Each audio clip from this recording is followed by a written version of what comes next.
Bonjour à tous et soyez les bienvenus sur Cuisine Rapide. J'espère que vous allez bien. Aujourd'hui, je vous ai préparé, écoutez-moi bien les amis, écoutez-moi bien. Je vous ai préparé donc des beignets de pommes de terre cuits au four, hein, d'accord? Beignets de pommes de terre cuits au four, réalisables vraiment de manière super facile. Alors si vous venez tout juste d'arriver sur la chaîne Cuisine Rapide et que vous n'êtes pas encore abonné, je vous invite à le faire en cliquant sur le petit bouton qu'il y a juste en bas de la vidéo. C'est marqué en rouge s'abonner, cliquez dessus, c'est entièrement gratuit. Et en plus, vous allez apprendre énormément de choses. On part en cuisine, c'est parti! Alors pour réaliser ces beignets au four, c'est vraiment très facile. Donc beignets de pommes de terre au four avec des petits légumes. Il va nous falloir environ 800-900 grammes de pommes de terre. Donc vous les cuisez, hein, d'accord hein. Vous les cuisez et vous les pesez une fois que vous les avez donc épluchés et posés dans le saladier. Ensuite une boîte de thon nature. Donc moi j'ai une boîte de thon à l'huile d'olive.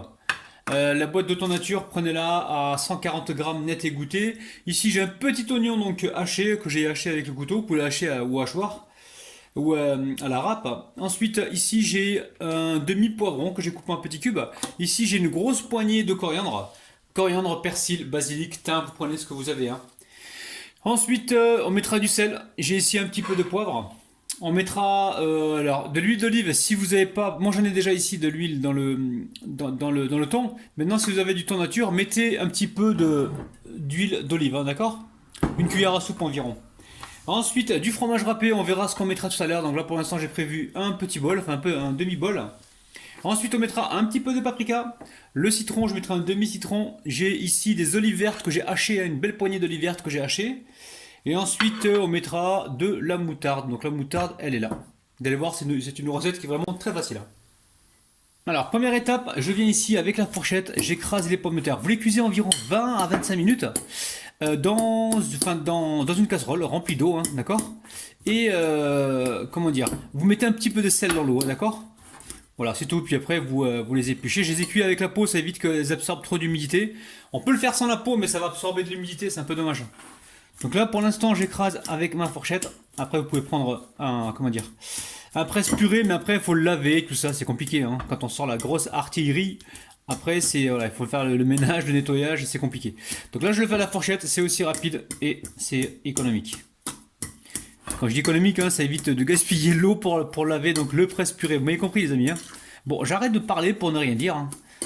Donc une fois que vous avez écrasé comme ça vos pommes de terre, on va pouvoir rajouter donc le reste des ingrédients. Il faut être sûr quand même d'avoir bien écrasé. Hein. C'est assez important pour le moulage tout à l'heure. Alors une fois qu'on a fait ça, on vient rajouter donc nos éléments. Donc là, le jus de citron. Donc un demi-citron. Le citron avec la purée, ça marche très bien, les amis. Hein. Ok. Donc là, je vais mélanger rapidement. On essaye à chaque fois qu'on rajoute un ingrédient de venir mélanger. Donc là, je vais y mettre les olives. Ok. Olives. On vient mélanger. On prend le temps pour cette recette. Hein. On n'est pas pressé. Hein. Allez, on va rajouter donc. Je vais rajouter les deux en même temps là, les oignons avec le demi-poivron.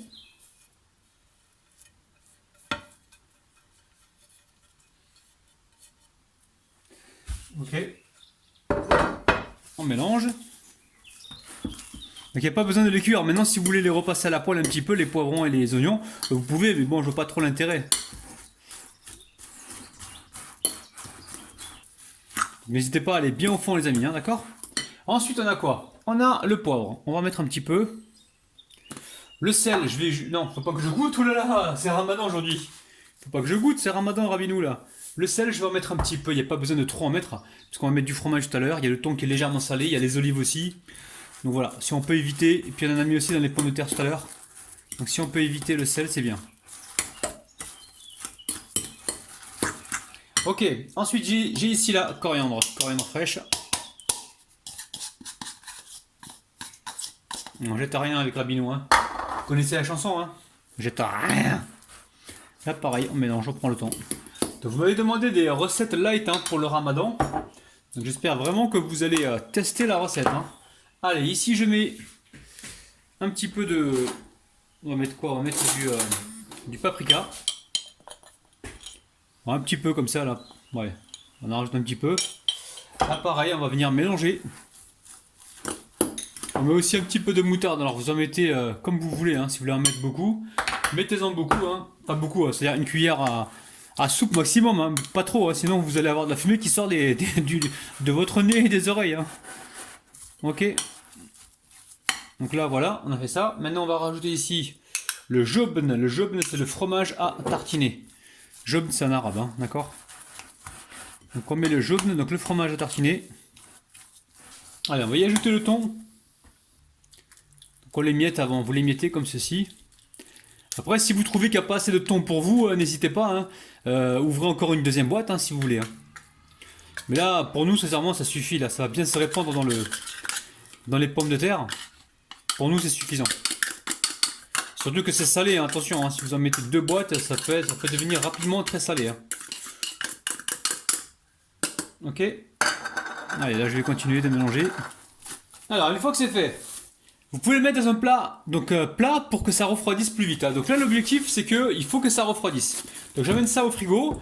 Pour que ce soit bien froid, il faut que ça repose pour qu'on puisse former donc nos petits beignets, donc nos petites galettes.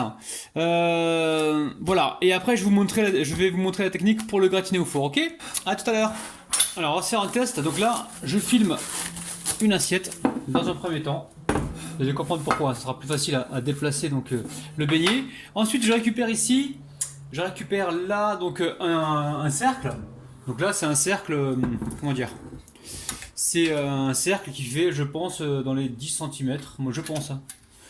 Donc qu'est-ce qu'on va faire avec le cercle? On va venir ici, on a les mains bien propres et on va venir huiler comme ceci. On huile un petit peu pour pas que ça colle. Peut-être qu'on va huiler aussi le plastique. Et là je récupère donc ma farce. Elle a refroidi un petit peu au frigo, elle n'est pas totalement froide, elle n'est pas gelée, hein, mais elle est froide, ok? Et donc là, je viens tasser comme ceci. Alors si vous n'avez pas de cercle, vous mettez un film plastique ou un peu d'huile au fond, vous mettez de la préparation là, et après vous venez comme ça le démouler, ok? Voilà, toujours une astuce avec Rabinou, il n'y a pas de problème. Alors après, là vous contrôlez, vous maîtrisez la hauteur en fait que vous souhaitez. Hein. Si vous voulez des beignets qui soient hauts, pas hauts, mais bon, moi je vais vous déconseiller de faire des trop gros beignets parce qu'après vous en aurez moins et c'est pas, voilà, il faut que ça cuise bien aussi à l'intérieur. Donc s'ils sont trop gros, ils vont pas cuire à l'intérieur. Donc là pour moi c'est largement suffisant. Vous voyez? Ok. Ensuite on récupère ici une assiette avec du fromage. Alors ce fromage là vous pouvez le hacher si vous voulez. Hein. Alors si vous le hachez au robot, attention parce qu'avec la chaleur il va former un bloc. Mais vous pouvez le hacher un petit peu au couteau. Justement pour pouvoir en mettre facilement dessus. Alors là regardez, vous avez vu ce que je fais? Je retire donc comme ceci le cercle. Ici je récupère donc mon petit beignet. Vous voyez? Je le récupère là. Et là, je le mets directement sur le fromage. Fromage râpé, vous voyez. Ok, et ensuite, je vais déposer ça donc directement sur une plaque recouverte d'un papier cuisson. Donc on n'hésite pas, on en rajoute un peu si besoin. En direction, la plaque. Vous me connaissez, hein, j'ai récupéré un papier déjà utilisé. Donc je mets comme ceci mon beignet et je vais répéter donc la même opération jusqu'à épuisement des beignets, ok? A tout de suite. Hein. Donc voilà, j'ai préparé donc mes beignets. Alors le four est en train de préchauffer donc à 210 degrés, hein, entre 200 et 220 degrés, ça dépend de vos fours. Pensez à le mettre à préchauffer pendant que vous faites votre montage, d'accord? Donc le four, il faut qu'il soit bien chaud pour qu'il saisisse assez rapidement, c'est l'effet du ramadan, hein, pour qu'il saisisse assez rapidement donc nos beignets. Nos beignets, on peut appeler ça aussi les narcodas, hein, d'accord? Donc je vous dirai donc le temps de cuisson juste après. A tout de suite. Allez, ça y est, c'est cuit, vous avez vu, hein, ça a pris 15 minutes à 210 degrés, hein, d'accord? 15 minutes à 210 degrés. Quand ça sort, surtout on n'y touche pas, on laisse tiédir, parce que là c'est super chaud et vous allez vous brûler. Vous y touchez pas, vous laissez complètement tiédir et on se retrouve donc juste après. Donc ça y est, la vidéo est terminée. Alors pensez au petit pouce vers le haut, pensez également à partager la vidéo, à vous abonner si ce n'est pas encore fait et en même temps activer la petite cloche qui se trouve près du bouton abonner pour recevoir donc toutes les notifications. Je vous kiffe de ouf, je vous retrouve demain matin à 9 h, je vous aime, bye bye. Allez, je reviens vous voir parce que il faut quand même que je vous montre le dessous. Hein. Regardez-moi le dessous, c'est magnifique. C'est des beaux petits beignets cuits au four, ils sont moelleux, c'est génial en fait. Recette de ouf. Regardez-moi ça, c'est dinguissime. Bon, ben, prenez soin de vous. Bye bye.